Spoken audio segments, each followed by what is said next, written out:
Hi, good morning. I'll be demonstrating the use of the hack I made for the Patterson reels.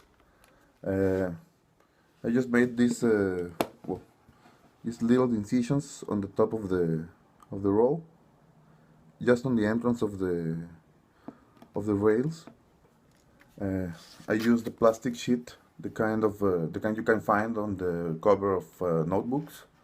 You put it right through the incision you just made, and through the other half, like that, just to create a bridge between the two halves of the roll.